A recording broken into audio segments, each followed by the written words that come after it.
Hello there, guys, and welcome back to my channel for a live preview and predicted 11 live stream ahead of Chelsea versus Manchester United taking place tomorrow afternoon on Sunday. And what a big game it is. It doesn't matter where Manchester United are in the league.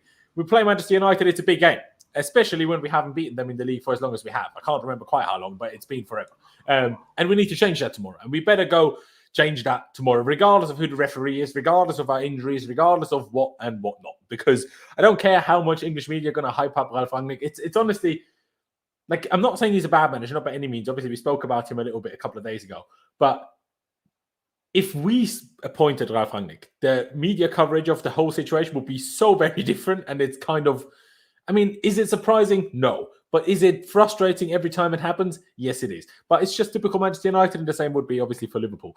Anybody else? Maybe not. Maybe Arsenal, I guess. But we are joined by two very special guests already. We should be joined by another guest in just a minute's time, whenever he does find a quiet place, because he is on his way to work, as far, which I didn't realize beforehand. So let's hope everything's quiet enough, so we're not like interrupting other people and they're not interrupting us. But as you can see on screen already, Clutch has first of all changed his profile picture. So this is still the normal Clutch. Clutch, first of all, thank you for joining us as always. I'm a big fan of the profile picture. So first of all, how are you? Secondly, I hope you had a good Thanksgiving. And third of all, how are you feeling ahead of tomorrow? Confident, nervous? What's the feelings? Always a pleasure, Laurenz. I'm a little down. Con hurt my feelings before we went on air here a little bit, but no, it was good. Thanksgiving was good. Good holidays. Always fun. Good food. Ready for the Manchester United game. You know, United was the first team I actually watched in the Premier League. It was the first team I noticed because back in the day, a little guy named David Beckham kind of resonated with me. My name is David, obviously, so that was the first team I ever seen, and it was back also, that's when I seen Chelsea, and Chelsea actually ended up taking my heart later down the line when I started watching more European football. But Manchester United is always a big game for me. I hate to see them do well, but I'm confident. I mean, they're not going to be out. They're going to be without a couple players. I mean, their defense is going to be really torn, even with Chile missing for the next 5 weeks. But, you know, I'm excited. I'm down. I'm good. No, exactly. I'm glad you had a good holiday, mate. I really am. Con, thank you for joining us as well. Of course, just poor Clutch. Do you know what I mean? You just told him we hate Pulisic. Well, we actually don't. Obviously, we don't hate Pulisic. Especially you don't. I mean, you love Pulisic probably as much as Clutch does. But Con, thank you for joining us as always. And what about you? Feelings ahead of Manchester United tomorrow? Nervous? Excited? A mix of both? How are you feeling? No, I'm good, bro. I hurt Clutch's feelings before, so I'm in a good mood. I'm happy, man. I'm excited. Like, how can you not be right now? I know United are a bit of a bogey team for us, but so are Arsenal, and we made that look easy. So, I'm excited, man. And saw what Liverpool did to them. Saw what Watford did to them. So, yeah, I'm excited. No, exactly. Hey, it should be comfortable. Let's be. If everything goes normally, it should be comfortable. They're in bad form, whether it's Michael Carrick or Ole Gunnar Solskjaer in charge. It shouldn't be that hard, but it might end up being that hard because the referee. Because you never know. It's just a difficult one. And we are also joined by our good friend Mo. Mo, thank you for joining us. I hope you're well. How you doing, mate? How you holding up? I'm good. I don't know how bad my background is or anything like that. Is it as good as I think it is? While you're talking, it's fine, but when you're not talking, it's better if you mute yourself. Okay, cool. I'll make sure that I do that. First of all, thank you so much for having me, brother, man. It's very good to be back on your channel again. I'm honestly very excited to talk about the game tomorrow because obviously I'll be there myself. I have been going all season, but honestly, we're on a high. Besides the injuries that obviously we're hearing about, it's not really the most ideal conditions. But besides that, honestly, I'm very excited. Thank you for having me on the channel. Can't wait to talk about Chelsea, man. No, exactly. How are you feeling ahead of the game? But is it confidence? Is it like nerves because we haven't beaten United in the league in a while? Or how are you feeling going into? Obviously, we've been in unbelievable form, top of the bloody league. But it's still United somehow always trouble us more than they should. And I would say I feel quietly confident. I think the only reason why that changes for me slightly is because having watched that Juventus thumping that we gave, I generally thought we played the most fluid, and that was by far our best performance this season. And honestly, I was very, very taken back by how much we've improved as a team compared to the first game we played Juventus. I think Man United, as good as they sometimes get the better of us sometimes, I'm generally not that concerned with them as a team. It's more about my team and how my team performs right now. And I generally feel like a lot of our players are really just, rising to the occasion and like really proving us wrong, putting in a shift whenever that's required of them. I'm definitely gutted about Ben Chilwell and not being in this game, if I'm honest with you guys. And I feel like we've handled our midfield kind of troubles a lot better than people realize, and I feel like that goes down to the credit of the midfielders' quality that they've given us whenever they've come in, whether that's Saul, whether that's Ruben Loftus-Cheek. Whenever anybody's been asked to do a job, they've done an incredible job at filling in for whoever's been left out. And unfortunately, I think this Ben Chilwell injury is the one that I'm the most concerned about, because I was telling, even when we were struggling with performances, our wing backs are the major problems that we have. Obviously, when our managers started to do these introverted wing backs that allow them to be much more upfront, much more like congesting the middle of the area, giving more freedom to the forwards to actually occupy areas where they can cause a lot more danger, our team's performance as a result has just improved significantly. So my worry is that if a player like Alonso or anybody else comes in, can they do the same job that Ben Chilwell was doing for us? Because we can clearly see Reece James and Ben Chilwell both coming into our team have significantly improved our team. Is whether we can handle other things. So yeah, I feel quietly confident. That's what I would say right now. Definitely. I mean, it's going to be one of the big topics we're going to talk about today for sure. Who's going to start at left wing back instead of, obviously, the injured Ben Chilwell. We'll also talk about Ben Chilwell himself a little bit, because obviously we did touch on it the other day when we streamed them, of course, mainly about the Ben Chilwell injury. But yesterday in the press conference, Thomas Tuchel did actually give us some more positive news than I think a lot of people were expecting. Sure, everybody takes it in a different way, but I thought it sounded a lot more positive than I was expecting it to sound, if I'm being completely honest. And I just quickly want to react to this comment by Abdi here, this whole Tuchel versus his father thing.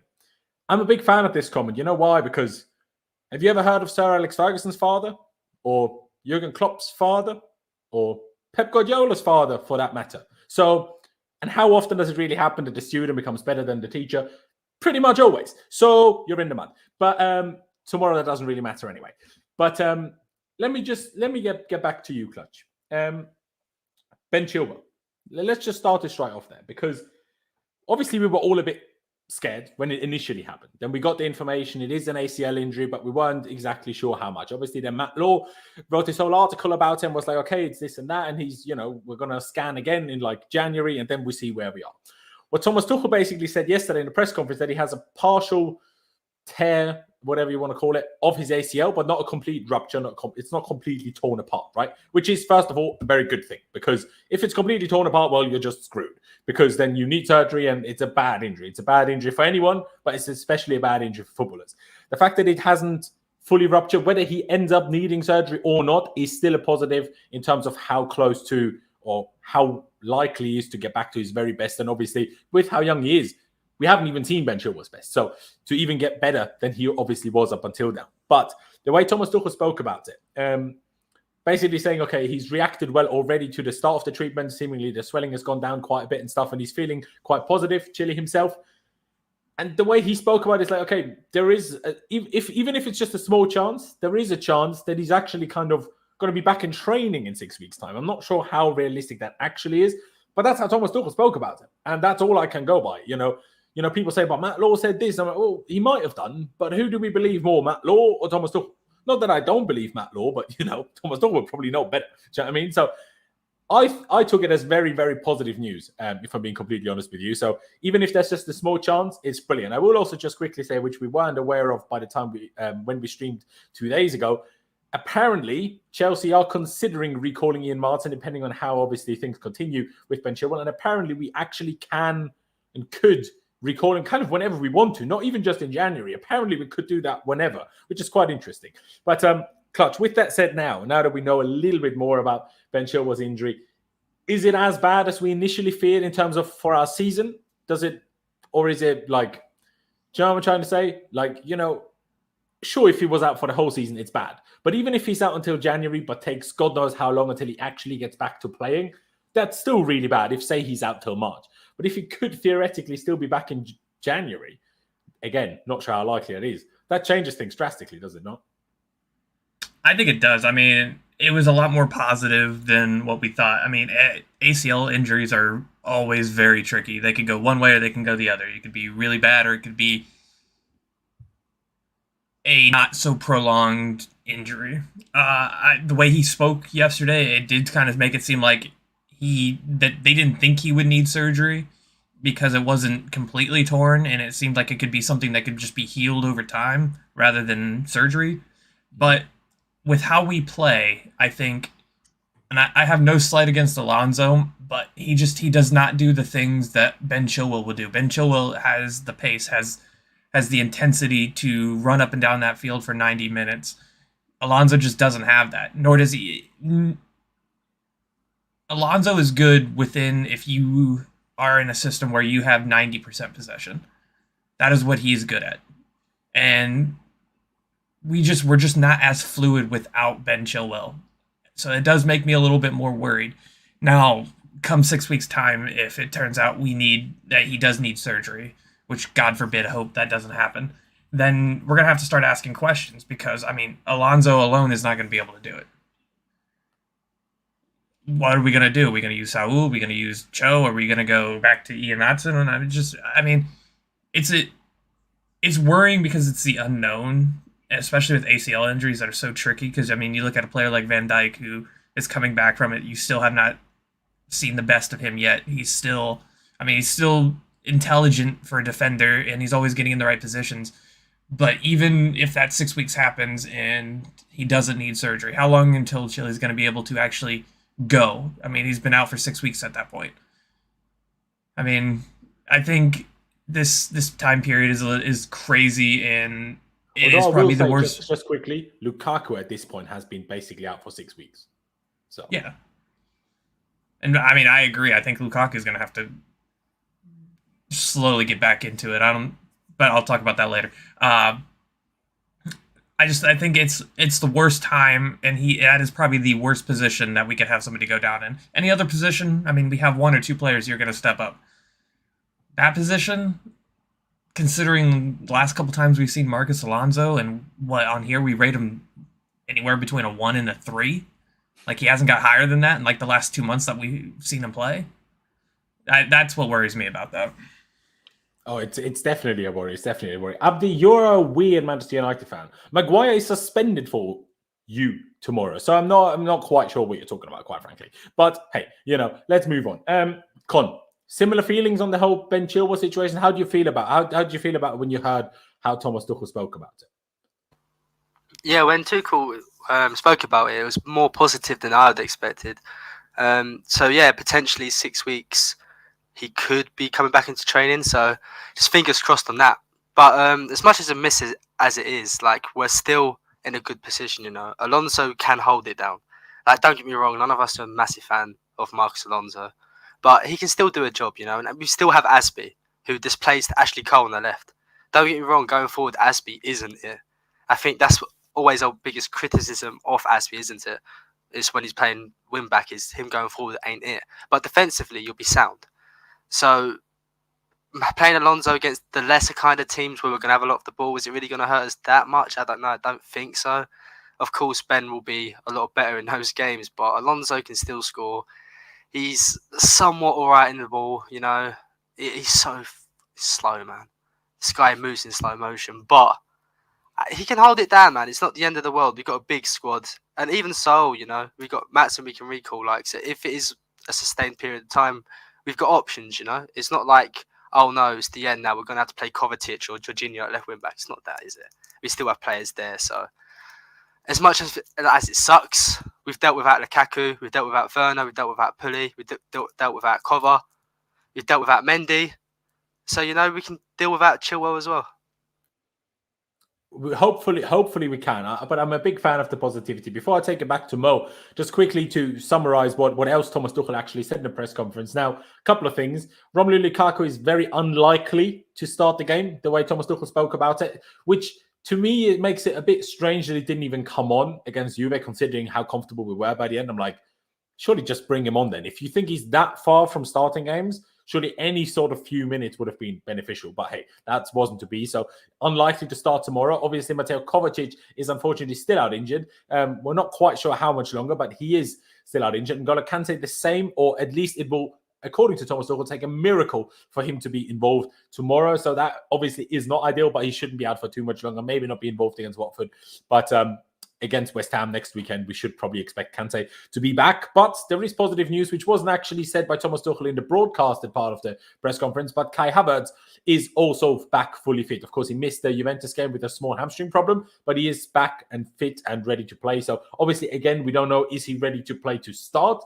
I'm not sure. I presume he is, considering, of judging from the way all the journalists spoke about it, obviously in hindsight, because again, that part of the press conference wasn't shown on broadcast, so I couldn't really judge by how Thomas Tuchel spoke about it. But Mo, with that said, do we have a bit of an injury problem? Because now in midfield, we kind of, until Ruben obviously came onto the scene, more and more over the last few months, we had kind of three main midfield starters: Jorginho, Kante, and Kovacic. Now, two of those are unavailable. Of course, we'll get to Saul. For me, he's still a very good option for left wing back. I know a lot of people might not see it, but I firmly do. Maybe not for tomorrow, but again, we'll get to that. But Saul and Ruben, it's a tough one for midfield, isn't it? Like, I firmly believe in Ruben. Don't get me wrong. I really do. I think it'll be amazing tomorrow. But even then, we only have one other midfield on the bench, essentially, unless you're willing to put either Mason Mount or Ross Barkley in the midfield too. So is that a little bit of a worry for you, Mo? Or do you think we'll cope fine, considering Kante and Kovacic should both be back at least soon? And I feel pretty confident. I'll be honest with you. When it comes to the midfield, I feel like we've dealt with that aspect of our squad really well. The depth is there for us to see, but also the performances have been quite consistent, and for my liking at least. And Saul is the only person that I felt like needed time to kind of get with the program at Chelsea. And that pretty much is quite evident. I think in some of these performances at the early stage, we could see that he was losing the ball, wasn't as press resistant as we'd like him to be, and wasn't picking out the right passes sometimes. But as things have kind of gone on, I feel like he's given a good showing of himself when he has come on and played part for us. And generally speaking, I've been very impressed with Ruben Loftus-Cheek. And first of all, I have to give a lot of credit to Thomas Tuchel for giving him the trust and confidence to do what he's been doing for us on the pitch. When he has not only just been a danger for us, he has been someone that I think is knocking on the door to try and maybe even start games and try on merit win his place from our preferred players in the first place. So from that perspective alone, I think tomorrow's a big game for Ruben Loftus-Cheek. I feel like we're more than likely going to see Jorginho and Ruben Loftus-Cheek start together. I think if there's any worry, it's maybe from the defensive side of the game. People worry about the fact that obviously Jorginho and Kante and N'Golo Kante were very good at being able to kind of cover each other, but also make sure that the team kind of got what they needed and they offered it in different ways. But what I do feel like that Ruben Loftus-Cheek is being forgotten about is that the guy just rarely ever loses the ball. He's so good at keeping the ball, and tomorrow is one of those games where we need to hold possession, and I think we can. I think Man United are not comfortable on the ball, and they're not going to be a team that's going to necessarily try and hold the ball. And if they are, they're going to hold the ball in the places we ask them, like we force them to hold the ball, which is probably at the back, and we can more than likely press them and make them make mistakes, which I think is something we should probably play towards. So I'm not really worried about midfield. Our midfield is probably the part of the team that I feel probably the most confident about. And from last year, obviously the injuries haven't been ideal. When you hear it on paper, it doesn't sound great.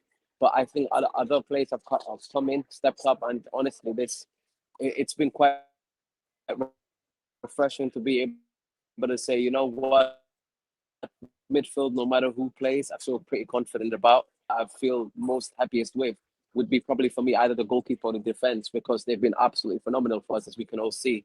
So yeah, man, I feel confident regardless of who starts, and I trust Thomas Tuchel. I think that's the main thing I want to actually point out, is that I trust Thomas Tuchel to make the right decision that will help us win the game. That is fair enough. Hey, it is fair enough. I back it. Like I said, Con was super positive a second ago. So, hey, I'm still on that positive train. I'll go straight back to you, Con. Do you agree with Mo in terms of midfield that, sure, it's bad that it's a one-off game. We don't have basically anyone, or not say anyone, but two of the regular three starters we have missing. But do you believe enough in Ruben and potentially a Saul if he needs to come on that we're going to be fine? No, yeah, I think with Loftus and Georgie, we can lock it down, man. Loftus hasn't shown us anything to why we should be worried for him starting tomorrow. Georgie's been excellent all season, and United's midfield's horrible. So you know what? Like, we could even probably put Barkley and, I don't know, put Sarr at DM for a game, you know? And still probably be all right because Fred, McTominay, and whoever else just awful, isn't they? So I ain't worried about that. I believe in Loftus. He's had a great season, and, you know, this is the start he deserves, you know? He's been great. So he came on against Juve, and I think we looked better. So I agree. I agree. I'll put it to you as well, Clutch. Obviously, if you want to add anything to that whole midfield stuff, we will then get on to focusing a little bit more about that left wing back stuff because I can't get two things up on screen at the same time. So when we actually get through the lineup, you know, again, so we can just focus on that and just know already what we're all going to say in terms of left wing back before we quickly talk about Manchester United as well. But Clutch, midfield, do you reckon we're going to be fine with Georgie and Ruben? Yeah, I think so. I mean, Ruben's been one of our better players this season, and yet he still has not had as many starts as he probably deserves. I mean, the guy, and that just goes to say, I mean, look at our midfield. I mean, anytime Kante's fit, Kante's still Kante, even if me or you or whoever, we don't think that he should be playing because it's not the type of opponent that he would be good against. I mean, it's as good as Ruben has been, he's still been kept on the bench for a reason. There's still players that have that stigma about them where it's like, you know, at any time they're going to do the job and they're going to do it well. So I'm never going to be worried about the midfield. I mean, because when Ruben came back in and changed his entire Chelsea career again, back to being where we thought maybe he probably didn't have a future here. Now all of a sudden it's very possible that this guy has come back and he might even be one of the future players. It could be. Hey, it could be, mate. And just to quickly react to what Hawkeye said in the chat here, saying Ruben Loftus-Cheek's defensive positioning is poor. Yeah, just defensive positioning. You mentioned it twice. Now, compared to, say, Kante, Jorginho, and Kovacic, maybe yes, maybe. But I will also say we have used Ruben. Sure, maybe not against an opponent like Man United, but we have used Ruben even as the deep six instead of Jorginho, like in some games earlier in the season when Jorginho needed the rest every now and again. So that's not the part that I worry about, in all honesty. I more worry about how we deal with whoever plays a left wing back, because whoever plays in midfield needs to cover for the new left wing back a little bit. And that might create a few more spaces in the actual midfield, but not actually down because the midfield is doing anything wrong as such. But hey, you know, each to their own. Let's quickly talk about that left wing back situation. And ladies and gentlemen, by the way, if you haven't already, please be sure to subscribe. Would be massively appreciated. We're on the road to 15,000 subscribers, and yeah, would just be massively appreciated if you could subscribe and smash the like button for me as well. Why don't you? I did yesterday, last night, very late. I came up with that idea because why not? Put out a poll as to who the people think that Chelsea should start the left wing back against Manchester United. Now, obviously, I gave the four options of Alonso, Saul, Azpilicueta, and obviously other. We do have a couple of replies of people talking about Callum Hudson-Odoi, but in the grand scheme of things, it was between those three. Now, I did, and I'll just quickly say it again because some of you might not have been here, and obviously Mo Con and the Clutch weren't here the other day. Quickly talk about why I personally feel that Saul would actually be fantastic for us as a left wing back. Now, I think, first of all, he's a lot quicker than Alonso. Secondly, I think the whole intensity of the Premier League that he seemed to struggle with the most when he was playing in midfield is slightly lessened when you're on the wing, because all of a sudden, if you're in midfield, you can get pressurized from all areas. If you're on the side, you have the touchline with you. So there's only so many areas you can get pressurized from, which makes that a little bit easier for him as well. Plus, he's actually a big goal threat. I'm not saying Alonso isn't, but he's a big goal threat with pace. And he's better at technically and passing than Alonso is anyway. So I think, especially now in this period where we used inside wing backs quite often and had proper wingers, whether it's Hudson-Odoi or Christian Pulisic in front of them, and then we can interchange. Sometimes, in theory, Saul would stay wide. Sometimes Callum would stay wide, and then it switches around. I think Saul would do a great job. But I do also kind of agree that tomorrow is maybe not the best time to start that. Maybe against Watford, that is something we can attempt and then see how that goes and see whether we use that going forward until obviously potentially Chile is back or until we recall someone or sign someone in January. But maybe tomorrow isn't the best idea, which is why I kind of agree with the 65% of people that do think it should be Alonso. Personally, I have to completely agree with what Con said earlier. Aspie at left wing back is a complete no-no for me. I know he came on there against Juve, but Thomas Tuchel, I'm not sure if everybody saw, but Thomas Tuchel post-game actually said it was kind of not meant to be. So before Chile got injured, we were actually planning to bring Azpi on for Reece James, just to give Reece a rest, I guess, and give Azpi some game time. And for some reason, he just brought Azpi on it. He said he was so focused on the game, he kind of didn't think about it.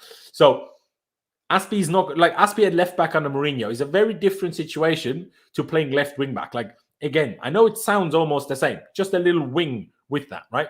But we've discussed this plenty of times on this channel, and people should be aware by now. Our wing backs are so offensive and so influential to our attacking play. You can't put Azpi there. Like, it's a big no-no. Like, Azpi at right wing back is one situation, but Azpi at left wing back, you can't just put a right back that's barely ever used his left foot ever. Just put him at left wing back and expect that to not be a problem. It would be a problem. So the fact that Azpi has more votes here than Saul, to me, is completely baffling. But I go to you, Con. Obviously, judging from what you said earlier, you also think it should be Alonso. But from what I just said about Saul, even if it's not for tomorrow, you see what I mean in terms of why Saul could be a decent option at left wing back as well?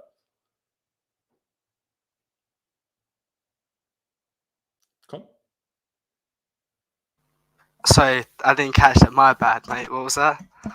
Oh, you know what? I'll go to Clutch first, and then you'll easier catch on, and it makes more sense rather than me explaining everything again.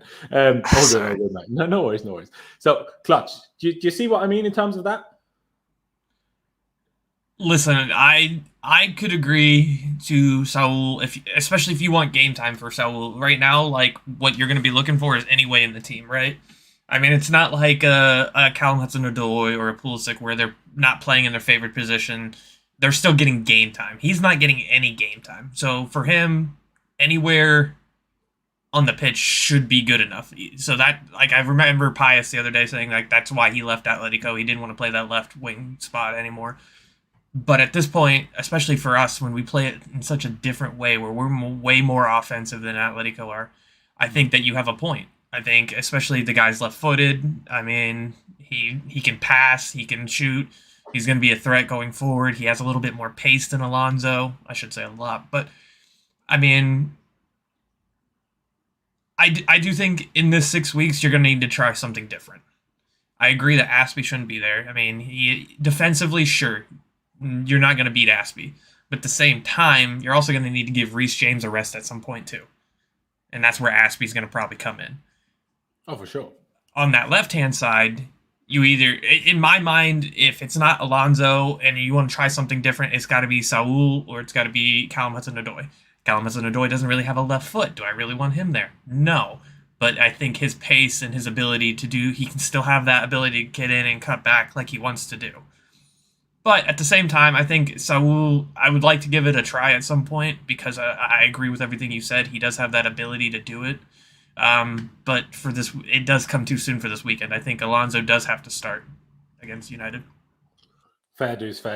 We'll quickly react to what 88th Bus Stop has said in the chat here, saying people are acting as if Alonso wasn't phenomenal at the start of the season and that no one was talking about Chilwell. Now, maybe no one else was, but on this channel, we were still talking about Chilwell. Sure, there was 3-4 games that Alonso was really good in, but it was 3-4 games.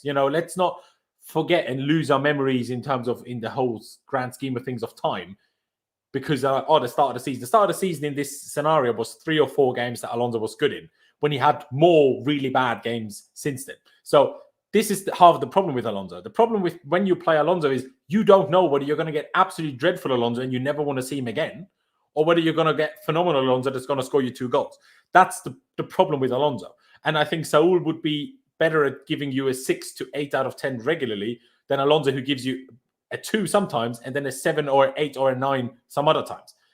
That's half of my problem with it. But again, I do kind of agree in terms of for tomorrow, it probably just needs to be Alonso. Mo, how do you feel about it? Obviously, you said it initially, I think, that it's going to be Alonso or that it should be Alonso. But again, elaborate on that, obviously, if you want to. And otherwise, is Saul an option that you could look at there? At least, maybe not tomorrow, but after that, until we have the potential to recall someone or know more about Chile before we sign anybody, potentially? Yeah, I mean, I think I've never actually thought about it the way you've kind of explained the whole Saul playing at left wing back. And my sort of dismissiveness for him came up. So I voted for Azpi just to be transparent about the situation. But I voted for him because to me, I'm like, I just need defensive solidity. And I know that with Azpi, you can rely with him when it comes to that kind of aspect of the game. But what I didn't really think about is obviously we are using an introverted wing backs nowadays, and a lot of the times they find themselves in midfield and in attacking areas. So looking at Saul's sort of skill set, I do think it actually suits him a lot better than I imagined. But I've just never really kind of paid attention to it when he was doing that at Atletico. So what really worries me with Alonso, for me, I've always said this, is everyone looks at his ability to score and be in the right place up front, but there are different phases to a game. And in my opinion, he's a player that is quite easily rattled when he's pressed. He's a player that I feel like sometimes just doesn't make the right passes. His pace is and his positioning can be very, very suspect, and that's why I've always found it very difficult to rely upon him. I've always said, in a system where he isn't required to do those things, I don't mind him as much. But in a system where the focus is on you being able to do stuff on the pitch that allows the whole team to be fluid, you can't have passengers. And for me, I've always felt like Alonso, and to an extent, as we have said the same thing about, they end up becoming passengers in the team, mainly because they've got habits that are very much accustomed to the way we used to play in the past. You need to be able to play with the ball. You need to be able to be comfortable being press resistant. You need to be able to make the right passes, to make the right runs, be able to also be positionally aware, to be able to cover up for stuff. And a lot of these things, when I speak about it defensively, that's the one thing he can rely upon, is that he can actually adapt that aspect of his game very well. What I don't rely on for Alonso is anything other than his attacking contributions. I can't rely upon him. I don't know what version of him I'm going to get, which is why I'm always nervous when he's on the pitch. So for me, the way you're kind of putting across, I guess based on trust, based on the fact that Alonso has actually kind of by merit had good performances so far this season, other than a couple of questionable ones, I do feel like the manager's more than likely going to go with Alonso. But it would be very good to see if he took a risk and maybe tried that Saul there, because I do feel like from what you've said, the stuff you've listed out, actually, to me, I think you make a very, very valid point. And it would be an interesting one to see if he can actually be very helpful towards what we need right now, because I just haven't even thought of Saul being someone that could be a solution temporarily for us. So yeah, man, that's how I feel about it at the moment. Fair play. Yeah, I mean, like I said, it's not like my first choice, is it? Obviously, but now that Chilwell is injured, and it's also partly what Clutch touched on earlier, when it's like, so where we are now, the fact that Ruben Loftus-Cheek is clearly, surpassed Saul in terms of midfield options in Thomas Tuchel's rankings and pecking order. We got the guy on loan. We paid a loan fee, as far as I'm aware. We're paying at least the majority of his wages. Now that we're in a position where we might as well try it, if we're going to make his loans somewhat useful and successful, I feel like we might as well try it. Again, not for tomorrow, but in terms of, starting with Watford, obviously midweek next week, would Saul at wingback be something that you look at and think that could be something to try at least, or would you be totally against it? We know that it's like he can play there. We've seen it before at Atleti, but I don't know. I feel like Alonso's had more good games this season than bad ones. Like, when was that? I know he had like one really horrible performance, what I actually hated him for, but he has had some really good games this season. So unless Alonso's really stinking the pitch up, I don't think Saul playing there would be really that much of a possibility, to be honest. I think because we've got two midfielders out, Loftus and Jorginho can't play every game, so he might be thrown into the midfield, We can't really afford to use him at left wing back. Just imagine if Georgie picks up a slight injury or Loftus-Cheek does, like we're going to need Saul there, So I don't know. I'd feel like more like Callum Hudson-Odoi would be the other left wing back more than any of the names on there, to be honest, mate. If like Tuchel didn't want to go with Alonso, just because I don't know, a lot of people believe Odoi's better on the left, and he's played wing back for us before, and he's really good at going forward, So does it? Yeah. Does it not really, in your head? Does it not really matter whether Hudson-Odoi is right wing back or left wing back? Is it kind of the same? Even though, like, obviously, because you said that he's played wing back before, obviously, but he's not played it on the left. Does that not really change much for you? Is that why you're saying he could be an option there as well? It doesn't really change much because he's always preferred playing on the left. In the youth setup, he's always on the left, so he's more than comfortable playing on the left side. Well, I believe he would, and he'd have Rudiger there for protection. Yeah. So even if anyone like Alonso, anyone plays there, you got Rudy right there, and he's fantastic. He's one of the best centre backs in world football right now. So I don't know. Like if Tuchel did it and it works out, great. But if it doesn't, everybody's gonna be like, "Why did you play him there? Why did you play him there?" You know. So I wouldn't mind seeing it against Watford, but definitely not against United. It's too much of a risk. Yeah, I hear that. It's an interesting one for Callum because obviously he's better on the left. He prefers being on the left, but left wing back is a little bit different. At the same time, of course, I just explained myself how offensive our wing backs are. My small worry with people that aren't used to playing deeper on the left, because that's at least Aspi knows how to do that part. But what Callum isn't used to is when we are under pressure and we try to play it out from the back because he's so heavily focused on his right foot. And, if we play a team that presses us and him, always being inside and never like protecting the ball between his body and the byline, I feel like that could be a bit of a danger just because I'm sure he could get used to it, but I'm not sure how quickly. While Saul obviously having played that position, or by much more defensively at Atletico Madrid, I feel like it could still be something. But I hear you. But I think we have all agreed now that for tomorrow at least, it should probably be Marcos Alonso. Let's quickly, before we get into our starting 11 for the game tomorrow. And Mo, by the way, whenever you need to leave, you just let me know, mate. Let's talk about Manchester United quickly. I touched on it earlier there already. Harry Maguire is out suspended, of course, after picking up, 2 yellow cards against Watford in their last league game. They also are still missing, as far as I'm aware, Varane, Pogba, and a couple of other players. But I think Cavani and Greenwood could be coming back. It's not sure. Oh, and Luke Shaw is also a doubt and will be assessed late, well, today now by this point. But what is wrong with Manchester United? Because we can all take the piss out of Ole Gunnar Solskjaer. We can all do this. We can all do that. Yes, we can. We all probably agree that no one understands why they bought Sancho and Ronaldo, but not a midfielder when midfield is clearly their biggest problem, especially in terms of defensive midfield. Is McTominay a decent player, especially when his job is made a bit easier and he's just doing the defensive side of it? Yeah, he's not half bad. But is he Chelsea, Liverpool, Man City level? Nowhere near, mate. Let alone, Fred, let alone Matic. I mean, Matic is like gazillion years old. Like, how is he even still playing at Manchester United is the most baffling thing to me. Obviously, Pogba is a great player, but Pogba is, first of all, not defensively solid enough and disciplined enough, and also injured anyway. So, Manchester United is a weird one for me. But obviously, I did even see part of their game against Villarreal, but not all of it. So it's a tough one for me to judge. Has anything for them changed under Michael Carrick? Because I was watching where they were switching between the two games they were on at the time.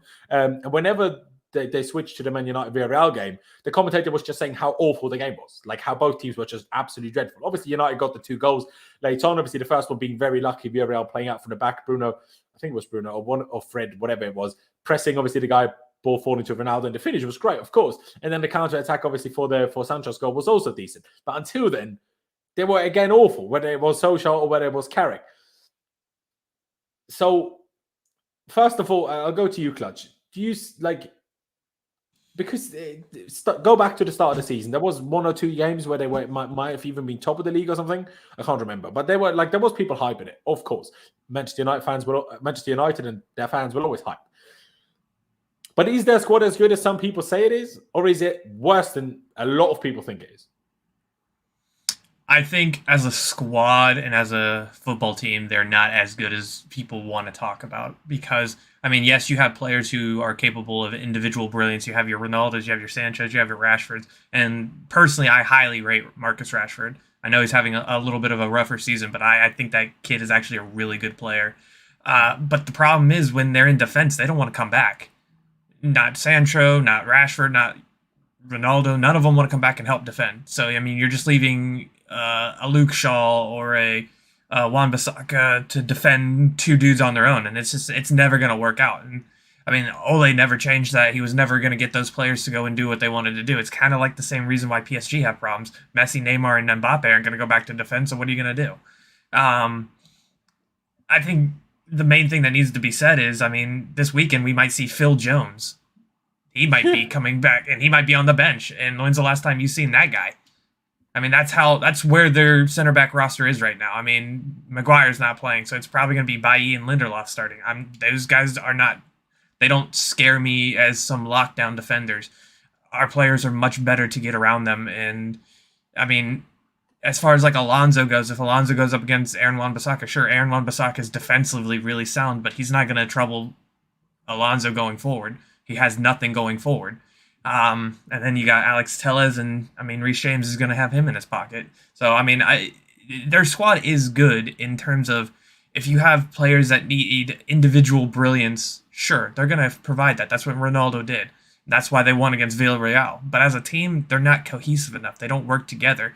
Donny van de Beek is one of the better midfielders, and he didn't even get into side because of you have a Pogba, you have a Fred, and I mean, I don't rate Fred at all, but at the same time, that's who they rely on to be their defensive midfielder. And I mean, they don't worry me, but like any team, they could do something if we don't take our chances offensively and we don't push to get those goals that we know we can get.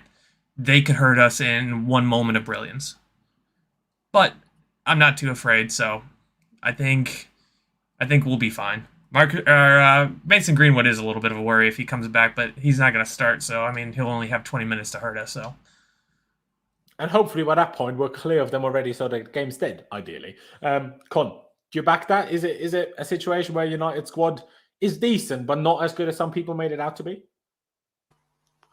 It's a really good squad. I think they've got a top squad, but I don't know. Ollie, he was horrible. Like I think it was the Wolves game I watched them play, and they won. But they was outplayed.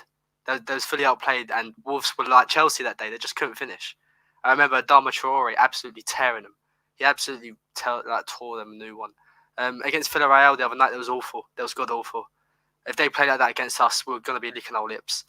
If United get anything out of that game, I need to stress this point. It's not because they did well. It's because we did awful. It's not even that we did bad. It will be awful. Yeah. It'll be that we've played awful because this team's midfield, why they got Ronaldo and Sancho when their midfield looks like that, I have no idea. Declan Rice would fit perfectly into this United setup, but they have Matic, who's really aging. I can't believe he's still playing, to be honest. They have McTominay, who's awful. I know you said he's all right now. He's awful, believe me. He's not great. Fred, I don't know what this guy does. I don't know what he's good at. Like, he just runs around a lot. He's just like a Labrador just let off the leash in the park, you know. And what Pogba as well, he's always hit and missed out on his day, which comes around once every 365 days, you know. And Bruno, you know, who he can't dribble for anything. Do you know what I mean? So the midfield really is unbalanced. And then the one player who could probably, you know, kind of be like a Kovacic in a way, but with a bit more end product, gets left out completely. It makes no sense. And then their front three, like when they try to press, but you have the laziest striker in terms of pressing in the Premier League, you know. Watching their press is honestly, it makes you want to cry. As a rival fan, I wanted to cry watching them pressing because one person goes and then everyone else is so late to react and it leaves so much gaps. So the only hope they got against us is parking the bus and hitting us on the counter. If they try to press us, it's good night because it'll be a laugh. I will literally laugh while we put the fifth one in. There you go. See, that's why a lot of people obviously, oh, what if Rangnick is on the bench against us? I'm like, being Rangnick's first game, I wouldn't be worried about it at all because the guy loves his pressing. I mean, there's literally a quote like, either you press properly or you don't, or you might as well not because there's no point in like doing a bit of pressing. And because, like Con just explained, Man United are really bad at pressing. That's just their team hasn't done that in God knows how many. Like, when was the last time they had a manager that pressed? Like, they probably didn't even have. Like, probably the last time Ronaldo was there. Do you know what I mean? Like, it's crazy. So if Rangnick did that, well, then they would try it and then they would fail at it miserably. Now, if they park the bus, hey, let's see how that goes. But let's actually get to not predicting the starting 11. Obviously, Con and Clutch know that. But for you, Mo, it's not about predicting what we think Tuchel will pick. It's more about what we would like to see. Because, you know, predicting is in some situations fun and in some situations so obvious that it kind of makes the whole discussion point a bit boring. But what we're going to do differently today, for once, is we're actually going to start at the top. Because arguably it's more interesting than the back, so we might as well. I'm thinking because the question is, and I'll start with you, Mo. Obviously, let's presume Romelu Lukaku isn't fit to start, but let's presume everybody else is actually fit to start. Of course, Timo Werner only had those few minutes that he came on for against Juve, but scored a goal. Should have set up a goal for Hakim Ziyech as well. So, and actually looked quite sharp. So, you know, he's in there. Mason Mount, you know, should be able to start as well. And obviously the same goes for Pulisic, the same goes for Callum Hudson-Odoi, and the same, of course, goes for Hakim Ziyech himself. So, Mo, with that said, who would be your front three? And of course, if you would like a little formation change, just tell me and I can move people around how you'd like, if you'd prefer like a 1-2 rather than a 2-1 in terms of the front three. And yeah, bro, I'm not going to lie to you, man. There's not going to be too many changes of making the team, and other than ones that we're forced to make. And so for me up front, definitely it's going to be a Pulisic probably going up front for me again. And this is only down to the fact that Lukaku is not fit enough to start. Otherwise, knowing the two centre backs that they have starting, I'd have started Lukaku in this game because he could have feasted today on tomorrow for us. But honestly, and I felt like Pulisic, and I'll just give you the front three. I would keep it the same as Juve. I felt like those front three played really well off each other, caused loads of problems for an experienced and solid defensive team. And honestly speaking, I think we can do exactly the same thing to Man United. Whether they park the bus or not, it doesn't matter. If our players make the right movements, make the right passes, press in the correct manner, we will be in control of what Man United does at every aspect of their game. So those three for me deserve another start. So Hudson-Odoi, Ziyech. Who I forgot to mention, Kai Havertz is also fit. Would Kai Havertz also not come into the equation for you? Obviously, he missed the last game, but if he was fit, he obviously would have started anyway. I think the only thing that would influence that is if Thomas Tuchel just decides to do something entirely different. But I wouldn't start Kai Havertz. If we're hearing hamstring, to me, knowing the full amount of games we've got coming up this upcoming month, and I don't want to risk players getting injured. So the way I kind of would go about it was to go with the most effective players, but also to be very conservative in terms of the types of players that we would start or how many minutes we'd give to the ones that are returning from injuries and stuff. So I would kind of allow Kai Havertz to come off the bench if I'm honest with you. So I'd go with the front three that I felt like did a fantastic job against Juventus and caused loads of problems because, man, it's not an easy job, but I think we just made it look so easy. That's what the thing is. And people will not talk about that performance in a high regard. But honestly, I was buzzing after that game simply because I know how good defensively an Allegri team can be like. And let's be frankly honest, Juventus had some really good defenders on that pitch and we tore them apart. Hey, I agree. I'm not sure if I agree necessarily in the front three. We'll get to that. But in terms of how good we were, 100%. I'll go to you, Clutch. Would you agree? Now, let's say Kai is fit. Obviously, I get what Mo's saying. Like, let's make sure it's not, too much. But obviously, then he won't start anyway. So let's just presume he can start. If he can start, would you then start him? And if you would, who would you start him over, I guess? No, I would not start Kai Havertz tomorrow. As much as I love Pulisic, don't get me wrong, I think if Pulisic is going to play, he should be on the left, but I don't think he's going to start. If it's me and you're asking me what I think is going to happen, I think we're going to start with how we finished Juve. I think it's going to be Timo up top, Ziyech on the right, and then Hudson-Odoi starting on the left. I think that was the combination where we kind of seen Ziyech start to move a little bit more. I do think Pulisic, he could play up top. I don't think he is. If you have Kai and Timo fit, the only reason Pulisic even played up top was because of the fact that we needed him to, because we didn't know Werner could start. And I do think that Pulisic can play that up top, and especially since you're not going to be going up against Bonucci and De Ligt. So I do think it would be a lot easier for him this game to go up against a Lindelof or a Bailly, but I don't think they're going to do that. I think Pulisic will come on in the second half along with Ram, but this would probably be the front three that I would probably guess to be playing tomorrow. Fair enough. Obviously, in the chat, everybody watching again, please do subscribe if you haven't already. It was always massively appreciated. We're on the road to 15,000 subscribers. Most just said I will leave at 6 p.m. my time. All good, mate. I'll let you get through the rest of your team in just a second's time. But yeah, subscribe if you haven't already. Smash the like button. Of course, get involved in the chat who you would like to see starting the front three. Let me go to you, Con, quickly before we let Mo finish his entire team up. I guess Mo's side, Clutch's side, would you back either of those or would you go with something entirely different to those two?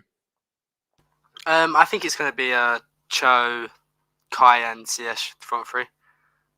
With Kai being back, Tuchel likes him in that number 9 spot. I don't think he likes Werner in that number 9 spot. I think he's spoken before about Timo's not a striker. So it really surprised me if he did start him. And with Kai being back, it makes a lot of sense. Ziyech has been really good. And the fact he got the nod over Mount in midweek against Juve of all teams would suggest that maybe he gets the nod this game as well. And Callum Hudson-Odoi, Puli's just come back. He deserves that spot right now. And it'd be very, very harsh if Puli started over him.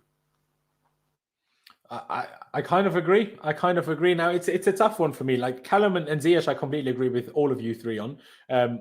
People know I might not always be the biggest fan of Hakim Ziyech, or I might have lost a little bit of faith in Hakim Ziyech. But I will say, as much as I didn't necessarily think it was fully on merit that he started against Juve, just because I didn't think the whole Leicester cameo was long enough to say, okay, that was so great that you need to start the next game. But his second half against Juve was really very good. Like, it really, really was very good. So if we're starting players on merit, it has to be Hakim Ziyech and Hudson-Odoi, no matter how much, I'm a fan of Pulisic or how much I'm a fan of Mason Mount or whatever, right? But I'm really not sure about the striker spot, I guess, because all three of you make fair points. Now, if Rangnick was in charge, I'd 1,000,000% say Timo Werner, because they will press, they will fail, we will just execute them with pace.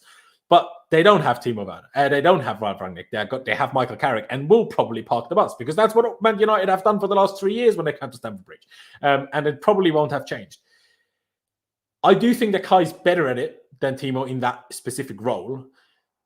Pulisic is a weird one for me, because Pulisic is probably better for those like in the 6-yard box goals. But Pulisic did now start 2 in a row. I'm like, and the guy hadn't started before for like over 2 months. So like, would that be even a good idea in terms of his fitness to play 3 in a row? I'm not sure, if I'm being totally honest with you. So because I can't decide between Werner and Havertz, no, I can. I think it should be Kai, and honestly, I think so. And I think we can then later on bring Timo on to hurt them with extra fresh pace. I think that probably allows us to do better. My only problem is I don't think Ziyech and Kai work so well together, which is kind of why I'm like, I'm not sure, but maybe I'm misjudging that. So because logically, Havertz should work really well with Hakim Ziyech, because Havertz is not only quick, and not only does he have good movement, he actually also can score a header. And Hakim Ziyech can then vary between a low through ball and a high ball and a cross and a far post ball. Like, he can vary it, which should work.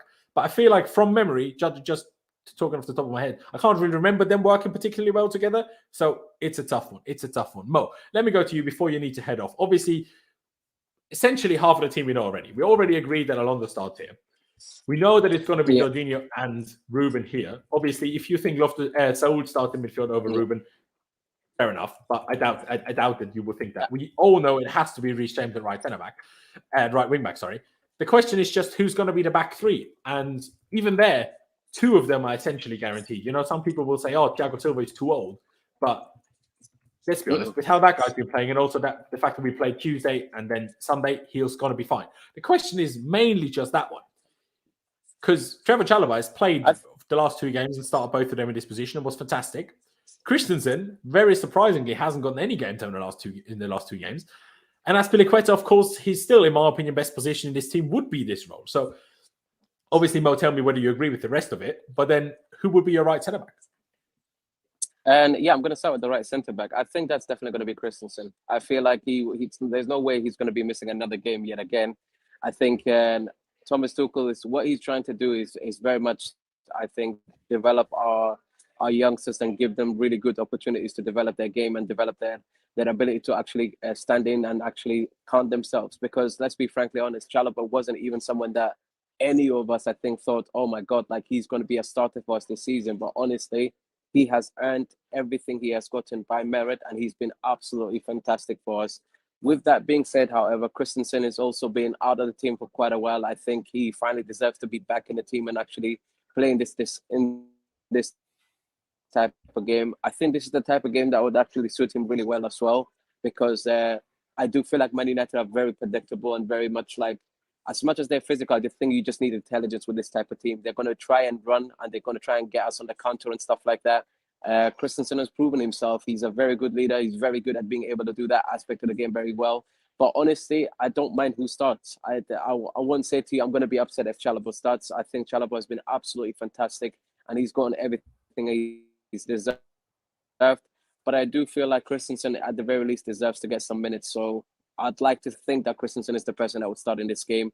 And as for the rest of the team, I actually think that's spot on. That would be my team.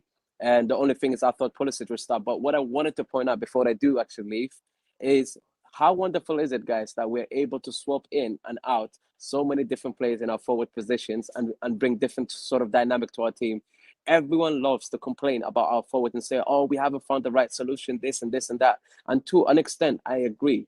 But you know what? Look how unpredictable we can be. We can have Werner up front, we can have Kai Havertz up front, we can have Pulisic up front, we can have Lukaku up front, and we can literally interchange any of these players into different type of positions as well. Let's not even forget Mason Mount and the option that he brings for us as well. What I like about our team, if I'm honest with you guys, and it's already starting to show, is the depth of our squad is really going to be so crucial for us, and it's starting to show already. We've had injuries and situations that haven't been ideal, but we've managed it very well. And I think that comes down to the depth in our squad and the players stepping up. So no matter what happens tomorrow, I think for me, if this team starts, I'm not going to be on the at the West Views saying, "Oh my God, I hate this team," or "I can't believe this person didn't start." I'm going to be out there supporting the team because I do believe Thomas Tuchel will do the right thing, and I do feel like the players are playing in a way that I generally feel like they are here to win titles this year, and I hope that they do make it happen. And it's so great to see the consistency we're starting to show as a team. And I feel like we're definitely going to get the win, if I'm honest with you guys. So I'm just going to give you my final score prediction for the game tomorrow. I'm going to say 2-0 Chelsea. We're going to be able to keep a clean sheet, guys. And I feel like we're going to actually, because they're going to park the bus, that's why I'm being conservative with how many we're going to score. But generally speaking, I do think this is going to be a very dominant game by us.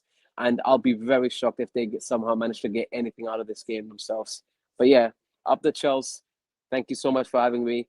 And have a wonderful rest of the day, guys. And shout out to the panel and shout out to the chat as always. Take care. A big up, Mo. Cheers for coming on, mate. Everybody follow Mo on his Twitter. Obviously, you can see his @ on screen, and also the link is down in the description. But yeah, Mo, cheers for coming on. Cheers for the insight. Have a good day at work, and have fun at the game tomorrow, mate.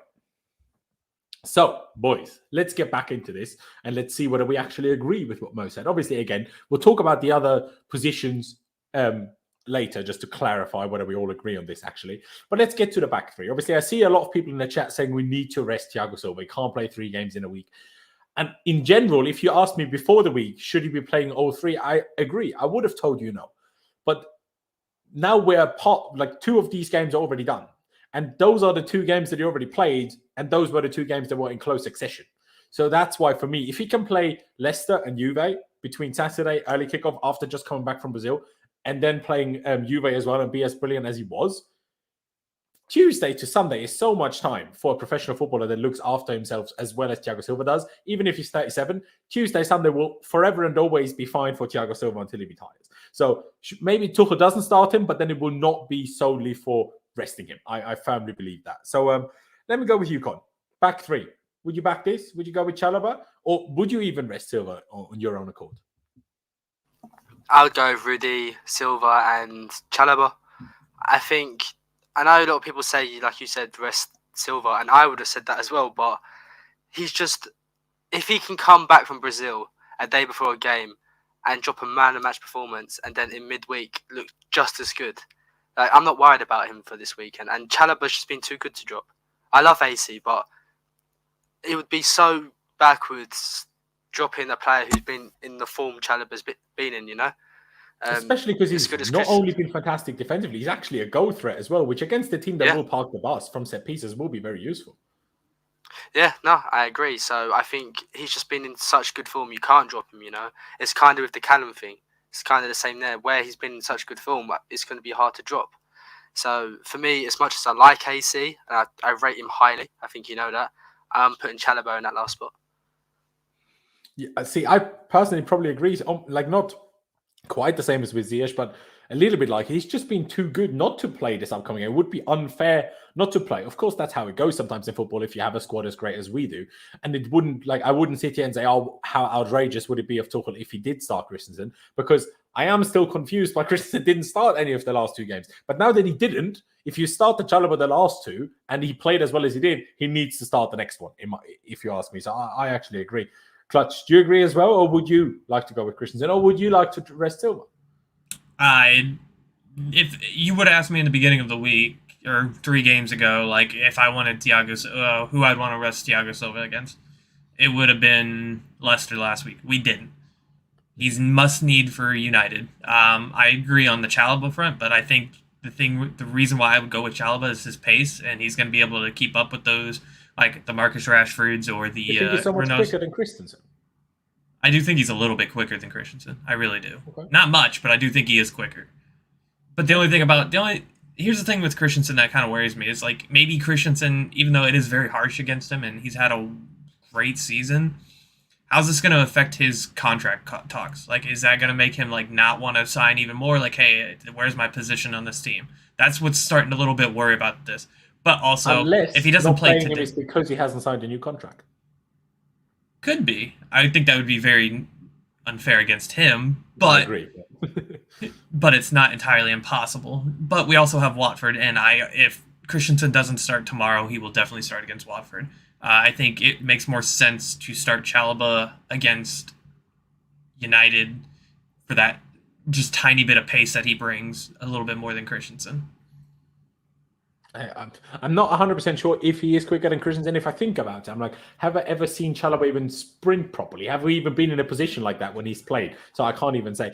But CFC Stephen, obviously you clearly weren't here when we spoke about Alonso earlier. But if Aspi starts, that's a madness from Tuchel. Like that is honestly a madness from Tuchel. And can I ask you a question, Laurenz, quickly? Sorry. Please do. It's just a quick one. To the people who think Thiago Silva shouldn't start, if there's one player Chelsea have who you want to defend one-on-one against Cristiano Ronaldo, who would it be? It'd be Thiago Silva, and that's why Alonso. He has to start. This guy. When we finish this, Clutch is getting bullied even more. Had enough of this guy. I said it on Twitter yesterday. I reckon even Kepa would be better at wing back than Alonso, but each to their own. I mean, just quickly to get to this comment by Stephen, otherwise I'll forget. I'll get back to you in a second, Con. Kai won't start coming back from an injury. Now, personally, and again, I don't know this for sure, but the fact that he played Leicester, then wasn't even on the bench against Juve, and now is back fit, according to Thomas Tuchel, to me, tells me that the decision to not have him involved against Juve was super precautionary to make sure he's fit for Sunday. That's my logic to it. Otherwise, if he can't even be on the bench today, he would have never been left out against Juve. If it wasn't the plan for him to start against United, I don't think. Hey, everyone has their own opinion, but no, I 1,000,000% agree. And also, I want us to keep that record up. Cristiano Ronaldo has never scored against Chelsea in the Premier League. I know he scored in the Champions League final, but he's never scored against us in the Premier League. So I would like to keep that up. And like Con said, who better to stop him than Thiago Silva? Like, there's literally no one better at it, in my opinion. Like, it honestly be like that. It honestly be like that. Let's quickly, obviously, run through the rest of the team just to make sure we actually all agree. I just realized I have a capital L in there. Can't have that with my OCD. But the rest of the team, obviously, Mendy in goal, and then the midfield four, shall we call it. Do you agree, Con? Yeah, no, I agree. Fair enough. No, like rogue Saul shouts to be a little bit more like defensively solid than with Ruben, maybe.